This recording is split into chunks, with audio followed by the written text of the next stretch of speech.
Salut, on se retrouve pour une nouvelle vidéo tuto en compagnie de Sylvain. Salut tout le monde. Aujourd'hui on va parler de toile d'araignée dans le modélisme et dans nos décors. Je vous présente aujourd'hui un petit set de décors que j'ai réalisé sur ce tapis Crank Wargame qui est super sympa.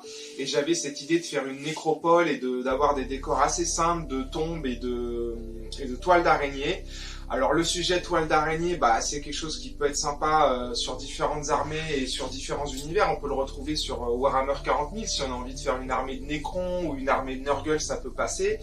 Et dans Age of Sigmar, puisque c'est ce qui nous intéresse, c'est vrai que les toiles d'araignée, ça peut très bien correspondre à des armées fléchettes courtes, à des armées Nighthaunt, à des armées Mortek, etc.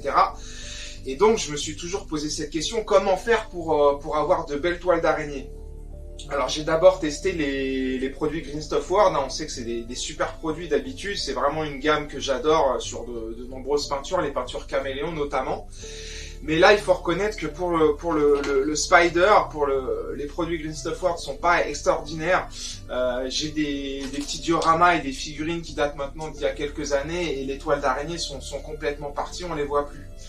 Donc je me suis dit tiens, pour faire mes décors, pour rajouter un petit côté toile d'araignée, je vais acheter carrément un sachet qu'on peut trouver pour Halloween. C'est des petits sachets à 5 € et ça fait le travail. C'est super bien, on a déjà nos petites araignées qui sont dedans, ça tient bien. Là ça fait 3 semaines, 4 semaines que c'est posé maintenant et ça bouge pas du tout, ça coûte rien.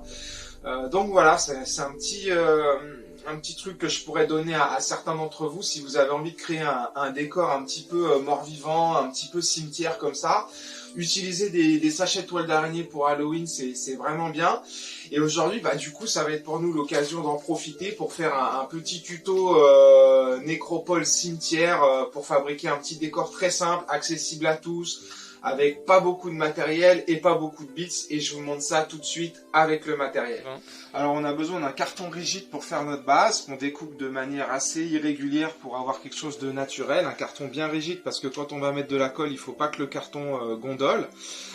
Ensuite on va mettre des petits bouts de carton rectangulaire, toujours un carton assez rigide, si vous pouvez le biseauter sur le côté c'est même mieux. Donc voilà, là j'ai ma tombe. Ensuite on va mettre la fameuse stèle qui est au-dessus, et puis on n'hésite pas à rajouter des petits bits qu'on peut trouver dans notre boîte à radio, des petits bits qu'on peut rajouter sur la partie horizontale mais également sur la partie verticale. Et puis ensuite j'ai des petits carrés que j'ai découpés en polystyrène extrudé pour avoir cet effet de pierre, de murs écroulés, de vieilles murailles ou de vieux murs de cimetière. Si vous n'avez pas de polystyrène extrudé, vous trouverez peut-être quelque chose pour remplacer, comme de l'argile, de la pâte durcissante, de la pâte Fimo, etc. Le but, c'est d'essayer aujourd'hui de monter assez haut avec notre mur pour que la toile d'araignée ensuite recouvre bien notre décor et que ça donne un effet waouh rapide et sympathique. Comme on peut le voir sur ce décor, vous voyez, donc il a mis de la verticalité afin de pouvoir installer sa toile convenablement, et les petits murets qui sont ici vous donnent un aperçu du rendu final. Donc on se retrouve pour l'étape d'assemblage. Yes, alors pour l'assemblage, j'utilise de la super glue, de la colle à bois et mon pistolet à colle. Rien d'extraordinaire, que des choses qui sont accessibles, faciles à utiliser. On peut utiliser ça en intérieur, il n'y a pas de problème, ça va aller assez vite. Ce qu'il faut aussi préciser, c'est que voilà, j'ai préparé mon espace de travail, c'est assez propre. J'ai mis d'un côté mes petites briques en polystyrène extrudé que j'ai pu découper. Mes bits sont ici, ils sont d'un côté. Je positionne d'abord mes petits rectangles pour avoir mes tombes. On va essayer d'avoir un placement un petit peu en diagonale pour créer du mouvement. Voilà, je mets la petite dose dans chaque coin. Hop. Alors évidemment, quand on fait des tutos, on essaye à chaque fois de vous faire des tutos où on utilise le moins de bits possible. Là, vraiment, si vous avez 1 ou 2 boucliers, une épée qui traîne, vous pouvez vous lancer dans ce type de décor, c'est assez facile. Ensuite, je vais mettre ma petite colle là-dessus, sur la partie du bas, mais également sur cette partie-là pour que ce soit le plus solide possible. Voilà. Bon, c'est un carton épais particulier qui met un petit peu de temps à tenir, mais au final, on a notre petite tombe. Et une fois que c'est peint, une fois que c'est sablé, on a vraiment un effet cimetière qui est très sympa. Voilà, hier j'écoutais les lores de Squiggle TV et on parlait de cimetière et de nécropole de Nagash, et bah là on va être vraiment dedans. Alors voilà, on peut rajouter des petits crânes sur le sol. On peut rajouter un petit bouclier de Nurgle pour décorer notre tombe, parce que sinon effectivement ça va quand même manquer de décor. Donc là j'essaie de le placer le plus au milieu possible. J'allais dire, il faut rendre le décor vivant, mais Voilà. on fait une nécropole, donc est-ce que c'est pas contradictoire? On va le rendre plutôt mort-vivant là pour le coup. Voilà, alors ça a été super quand j'ai eu cette idée de mettre une tête. Je me suis dit que ça allait bien rendre. J'espère qu'elle va vite coller. Pourquoi pas la mettre comme ça. Voilà. Je vais rajouter un deuxième bouclier. Jamais évident de le faire quand on est filmé en direct et que ça se passe bien comme on l'avait prévu au départ, mais là on va s'en sortir. Une petite chaîne là pour habiller.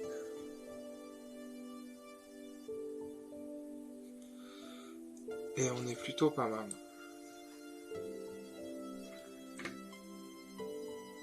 Voilà. Alors ça c'est la première étape, c'est l'étape à la super glue. C'est rapide, il y en a pour 5 minutes. Et ensuite, on va passer à l'étape qui consiste à coller notre petite pierre pour faire notre muret de cimetière. Pour faire ça, on utilise le pistolet à colle. Maintenant, voilà, comme on le disait tout à l'heure, si vous n'avez pas de polystyrène extrudé, vous pouvez trouver autre chose. Vous pouvez essayer de les faire en carton, vous pouvez essayer de les faire en argile, en pâte Fimo, en green stuff. Avec plein d'autres choses. Ce qui compte, c'est que vous ayez un matériau que vous appréciez, que vous aimez utiliser. Moi, le polystyrène, j'utilise ça parce que c'est ce que j'ai. En plus, quand je vais le sous-coucher à la bombe, le polystyrène va se faire légèrement ronger par la peinture et ça va accentuer mon côté pierre, un petit peu abîmé de cimetière. Donc voilà, c'est un outil c'est un matériel qui est sympa à utiliser et qui coûte pas cher. Alors là j'ai sorti le pistolet à colle pour aller plus vite pour ce tuto là, mais on peut très bien l'imaginer coller nos petites briques avec de la colle à bois et prendre son temps. Là le but c'est de vous faire quelque chose en direct devant vous pour que vous ayez un aperçu de ce qu'on peut faire très rapidement pour notre décor de cimetière. Vous disposez vos petites briques du mieux que vous pouvez. Le mieux c'est de faire des essais avant. Alors pas d'inquiétude aussi pour les traces de pistolet à colle puisqu'on va sabler, on va bomber, on va peindre par-dessus. Et là je vais essayer de monter assez haut quand même. Puisque comme on vous l'a expliqué avec Joris, le but du jeu là c'est vraiment de mettre des toiles d'araignée et que plus on va monter, plus les toiles d'araignée vont se voir et plus le décor va avoir d'impact au niveau visuel. Un deuxième bâton de colle pour souder un peu tout ça. Voilà. Et ensuite, on n'a plus qu'à prendre nos briques et on fait notre petit jeu de Lego, notre petit jeu de Tetris. Voilà. Alors ce qu'il faudra pas oublier, c'est de penser que c'est un cimetière et que comme tout cimetière, eh bien, on a des pierres un petit peu cassées un petit peu partout, donc il faut pas hésiter à faire tomber quelques pierres, quelques rochers à côté. Alors souvent je les mets par 3, un chiffre impair, je sais pas pourquoi, j'ai toujours l'impression que quand c'est pas symétrique, c'est plus naturel. Voilà, j'en mets vraiment partout à côté. On a un cimetière dévasté, donc il faut en mettre un petit peu partout autour. Ça délimitera bien votre décor en plus au niveau du jeu, au niveau visuel sur la table. Parfois même des morceaux cassés. Pas hésiter aussi à mettre des briques plus petites parce que ça ferait un peu des briques enfoncées dans le sol. Voilà. Au milieu également, je vais en mettre une. Et voilà, la dernière que j'avais préparée.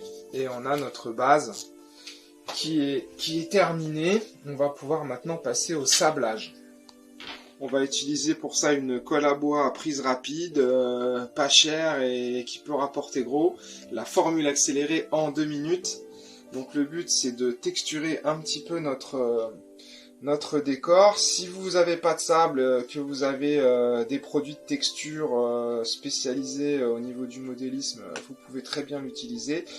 Après, moi j'ai la technique à l'ancienne avec la colle à bois et il faut pas oublier que moi sur ce type de décor là, je rajoute aussi de la neige. Donc je vais pas forcément mettre du sable partout. Le but c'est de cacher un peu mes défauts, ma colle, etc. Et de créer un petit peu une illusion de béton ou de sol caillouteux. Donc je vais utiliser pour ça une colle à bois et du sable. Tout ce qu'il y a de plus basique.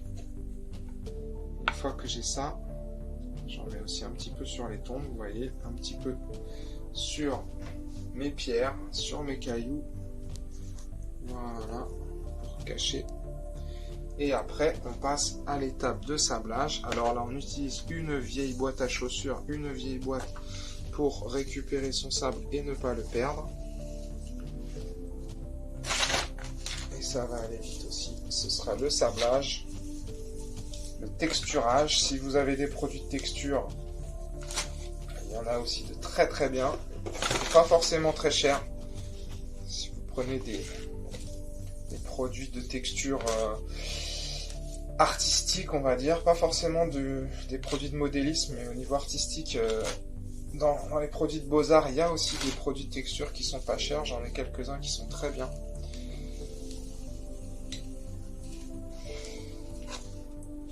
On n'hésite pas à revenir dessus quand on n'a pas satisfaction. On peut rajouter un petit peu à certains endroits. Et voilà, on n'a plus qu'à attendre que ça sèche pour mettre ensuite un bon petit coup de peinture noire. Alors notre décor a été sous-couché en noir à la bombe pour gagner un petit peu de temps.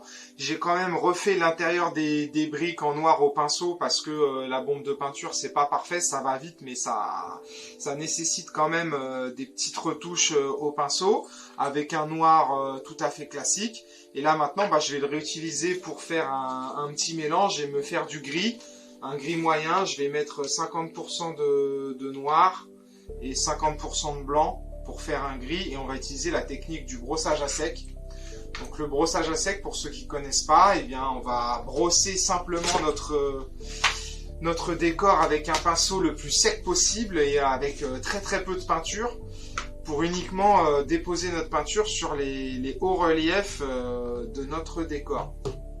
Donc on utilise une petite assiette ou ce qu'on a à la maison pour faire notre mélange. On mélange ça bien. Voilà, là je vois que j'ai pas encore mon gris que je veux. Voilà, un bon petit gris comme ça ira très bien. Donc on essuie le pinceau, là ça va déposer beaucoup trop de peinture sinon. Et ensuite on brosse notre décor.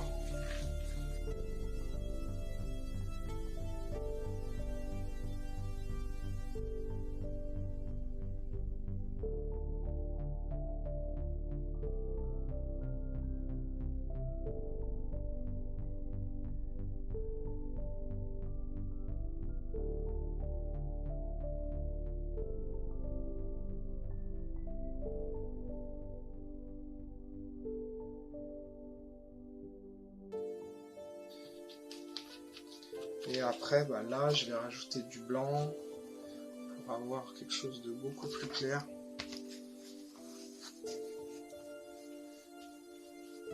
Pour se rapprocher de notre tapis neige. Et là, j'en mets vraiment pas forcément beaucoup.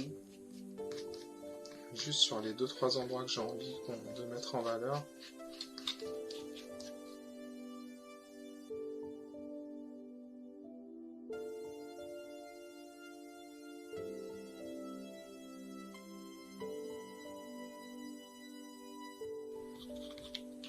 On est pas mal. Voilà, on va passer à l'étape d'après qui est déposer la neige. Alors on va déposer une neige fait maison. Alors c'est une neige, je vous invite à revoir un tuto qu'on avait fait avec Sam sur des décors de glace. Maintenant c'est de la colle à bois, de la peinture blanche pour pas que ça jaunisse et du bicarbonate de soude pour avoir nos petits grains blancs. Alors là on va simplement déposer ça aux endroits qui nous intéressent. Alors on peut aussi simplement brosser pour laisser des petites traces de blanc ou déposer déposer notre neige. Alors là l'intérêt de ça c'est que notre décor qui est assez foncé, ça va l'éclaircir, ça va lui redonner un petit peu de clarté, un petit peu de luminosité. Voilà. N'hésite pas à tapoter, à en laisser un petit peu partout, à frotter avec. Voilà. À l'étaler, à cacher nos défauts, à cacher les endroits où éventuellement on n'aurait pas mis trop de peinture, à cacher de la neige à l'intérieur des blocs ou en déposer dessus, répartir ça un petit peu partout, sur les endroits un petit peu en hauteur aussi, ça peut être rigolo. Voilà. Ce qu'il faut, c'est pas qu'on voit le côté trait de pinceau. Là, je peux l'utiliser pour intégrer un peu mieux mes crânes et réaliser une transition en fait entre le sol et les crânes parce que c'était un petit peu brut. Là aussi, je trouve que c'est un petit peu trop...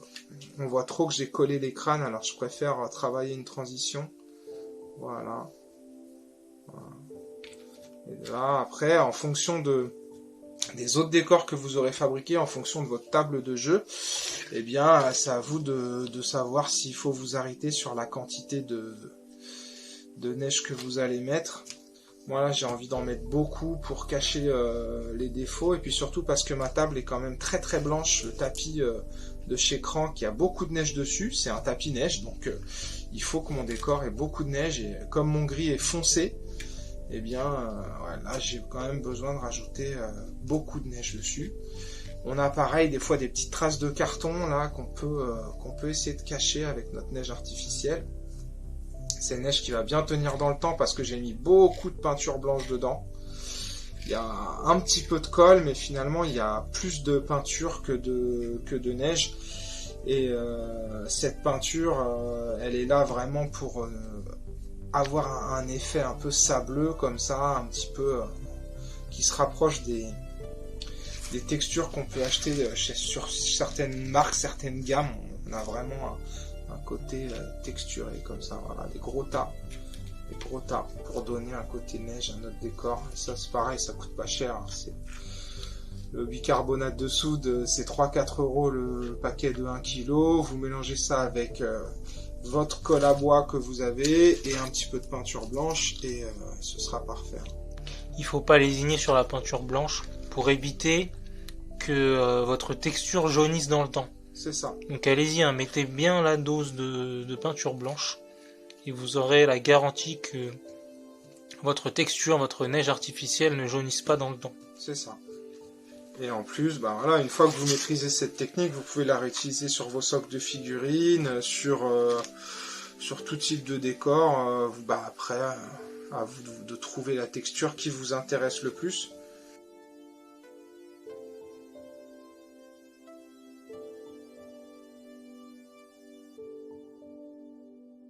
On va en mettre devant là pour que tout le monde voit bien, ou sur des zones un petit peu comme ça.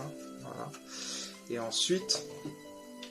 je prends ma petite cuillère avec mon bicarbonate. Voilà. Et je vais venir. Et on voit que ça fait un deuxième effet. Ça va donner un petit côté réaliste, un petit côté verglas qui est sympa. Voilà. Voilà, on voit la différence entre les tas de neige et l'endroit où on a déposé simplement du bicarbonate pour faire comme un petit côté glacé, un petit côté verglacé. Alors pour terminer notre décor, on va rajouter la touche finale, la cerise sur le gâteau. Et notre sujet de départ, c'était les toiles d'araignée sur nos décors. Donc je vais utiliser une toile que j'ai trouvée sur internet qui m'a coûté 5 €. J'ai un gros sachet énorme. J'ai fait de nombreux décors avec, ça n'a pas bougé depuis maintenant plus d'1 mois. Donc pour moi c'est validé. Comment on l'utilise, c'est très simple. On va prendre un petit peu de toile, on va tirer dessus. Voilà, on va découper ça avec un petit ciseau. Vous n'avez pas besoin de colle, vous avez besoin de rien. Voilà, très accessible. Je coupe. Et là, le but, ça va être de le tirer sur notre décor, de le poser. Voilà, on se trouve un petit angle. Et après, le but, ça va être d'habiller notre décor. Alors, pas hésiter à passer en dessous. On peut passer en dessous. Voilà, on joue un petit peu avec. Je passe sous mon décor, je l'étire. Voilà, là, ça commence à être sympa, non? Ça cache un petit peu certains défauts. Bon, c'est pas un décor qui est extraordinaire et qui est très compliqué à faire, mais voilà, avec la toile d'araignée, on a quand même un petit aspect très sympa. Je passe en dessous pour faire un petit peu comme des nœuds, vous voyez. Voilà. Et ensuite, pour terminer, on rajoute notre petite araignée où on a envie. Voilà, pour habiller tout ça. On utilise les pierres. Moi, j'utilise les pierres pour caler, pour tirer, pour tendre un peu ma toile d'araignée. Voilà, alors on obtient des micro-fils, vraiment extrêmement fins. Voilà, là j'utilise cette pierre-là pour caler ça. Voilà, on peut utiliser un petit ciseau pour caler ça, puis on est bien. Et c'est très rapide, c'est pas cher. Et ça donne vie à tout type de décor. On se retrouve pour un petit bilan. J'espère que ça aura plu à tout le monde. Le but, c'était de parler de plusieurs choses. La toile d'araignée, c'est pas cher. Ça peut habiller tout type de décor. Là, j'étais parti sur un décor cimetière. Mais si vous avez des vieux rochers, des vieilles ruines de Warhammer 40 000, n'importe quel type de décor que vous avez envie de customiser, ça peut fonctionner. Pourquoi pas. On rajoute des petites araignées pour avoir une touche de couleur et pour être dans l'ambiance. Ça coûte pas cher, vous pouvez en trouver à mon avis sur internet assez facilement. Et voilà, c'était la petite idée du jour qu'on avait envie de vous partager. Vous avez un rendu final là d'un ensemble de décors très facile à faire, accessible à tous. Voilà, vous mettez un gros pouce bleu, vous vous abonnez à The Squigard si c'est pas encore fait. Et on vous dit à tous. Salut, salut. Salut.